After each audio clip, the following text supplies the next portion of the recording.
You see, this is the hottest supermodel in the world. What is this? This is Che. And this, too, is Che. And so is this. He's a fashion icon among his revolutionary peers, and he is everywhere. In fact, all of this is Che. Ernesto Che Guevara. There is the famous T-shirt. It is so famous, in fact, that you can buy T-shirts that have images of the T-shirt on it. Che's image, it sells beer, it sells lighters, it sells belt buckles, it sells baby onesies. Why are you risking your life to fight for us? And nowhere is Che seemingly loved more than in Hollywood, USA. You'll see. When Fidel's running things, everybody will read and have food on the table. But is that who Che really was?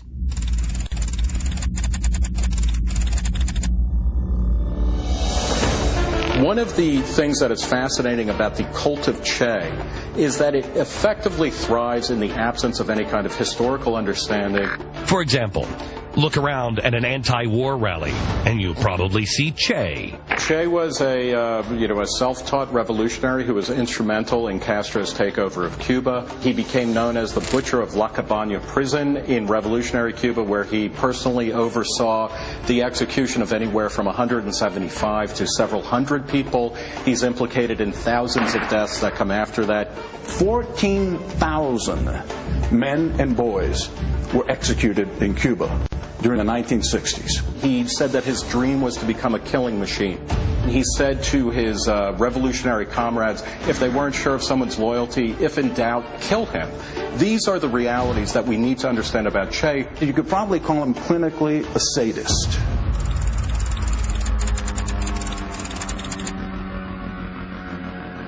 When you read his diaries, he goes into particular detail about when he himself shoots people in the head. But it goes beyond war. Go to a rock concert, and you're sure to see Che. This is a man who tried to ban free expression, particularly musical expression such as rock music and jazz music, because he thought it was imperialist. He was the Caribbean equivalent of the Taliban. He enforced a single moralistic viewpoint, and if you didn't agree with him, you would be killed. One of my favorite is Carlos Santana. At the 2005 Oscars, naturally, the Motorcycle Diaries won an Oscar, and Carlos Santana went there to play the theme song for it. Well, he was wearing a Che Guevara t-shirt. Carlos Santana was showing off the emblem of a regime that made it a criminal offense to listen to Carlos Santana music. But surely Che was a progressive and uniting force on race, right? He says, the Negro is lazy and indolent and spends all of his money on frivolities and booze, whereas the European is intelligent and forward-looking. This is from his own diaries, yet we've got Jesse Jackson down there. Viva Che! We've got Jay-Z with a song with the lyrics, I'm just like Che Guevara with a bling on. I'm like Che Guevara with bling on. I'm complex. Maybe he is complex. Either that or this guy doesn't know that this guy would have thought that this guy was nothing but a frivolous, lazy drunk just because of the color of his skin. So what's wrong with wearing the t-shirt of a warmongering, bloodthirsty racist? Well, what if he was also a terrorist, too? To his home, to his places of work, to his places of recreation. We will attack the enemy wherever he lives. Folks, this was written in 1966. He preempted Al-Qaeda by 30, 40 years. Let's see if you can tell the difference. Which quote is from Che, and which one is from Osama bin Laden? Who said that if he had nuclear weapons, he would use them against the very heart of America, including New York City? And who said the U.S. is a great enemy of mankind? Against those hyenas, there is no option but extermination. Yeah, it was kind of unfair. It was a trick question. Both of those quotes are from Che.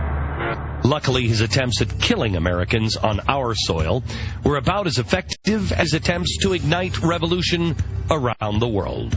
We look 50 years into the future, and there are only two unapologetic communist regimes, North Korea and Cuba. If they had enough nutrition in order to run out of North Korea, they would do that. They're starving there. In Cuba, we see time and again people who are so desperate to get off that island hellhole that they will swim through shark-infested waters. Che was the vanguard of the revolution. He was going to bring communism everywhere around the world. In this sense, Che was an absolute abject failure, and it's a damn good thing that he was. While Che wasn't successful in his bid for world revolution, there are plenty of people trying to pick up right where he left off. So what was it like to live in the one place that Che was successful? Find out next.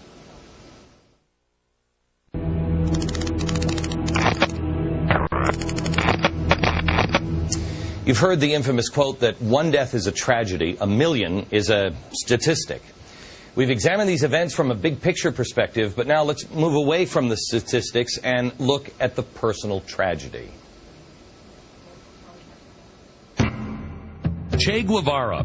His image is a global fashion phenomenon. Hopefully, by now, you know why that's so offensive to so many. But giving you the number of executions he ordered is one thing. Seeing the effect is another. They portray him in the movies as a hero and as a humanitarian. He was a cold killer. This is Barbara Rangel's grandfather, Colonel Cornelio Rojas. He was a freedom fighter way before Batista came into power. He was descendant of patriots. His father was a general, and his grandfather was also a general brigadier that fought for the Cuba's War of Independence against Spain. One day, her grandfather was just gone. When Fidel Castro and Che Guevara arrived in Havana, it was January '59, and that's precisely when my grandfather disappeared. My family had no idea where he was. All of a sudden, my family was in the living room watching television, and they see my grandfather walking. They were extremely happy to see him, and then they realized that he was walking towards the wall. He started screaming, and my grandmother collapsed. They realized that he's going to be executed. When they asked him if he wanted to be blindfolded, and he said no, and he said, there you have the revolution, take care of it. He asked if he could give the firing orders, and he says, aim, fire. He died like a hero. And he was executed by cowards. There was no trial whatsoever. Che Guevara did not allow a trial. He was taken prisoner at the beginning of January and executed January 7th. That is something that I will never forget. There is not one day in my life that I don't think about him. Barbara's pregnant mother was so traumatized, she went into labor 3 months early. What is a person supposed to do, rejoice for the birth of your son or cry for the death of your father? Meet Barbara's mother, Blanca. Che Guevara me quitó lo más grande que yo podía tener en mi vida, porque para mí mi padre era lo más grande, porque él era muy buen padre.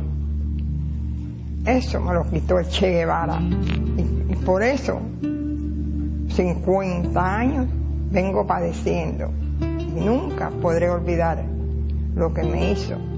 For those who lived with the real Che, it is impossible to understand, in America of all places, how anyone would want him on a T-shirt. Please do a lot of research before you make a fool of yourself wearing a T-shirt of a cold killing machine. Throughout the interview with Barbara and Blanca, they were incredibly strong. But you can see how deeply these events have shaken them, even to this day. Yo no he podido ser la misma mujer que fui antes, porque yo...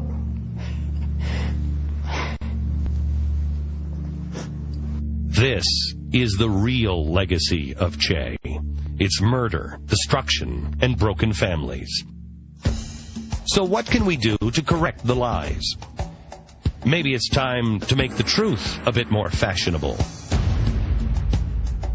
Maybe it's time to remember what these governments were really responsible for.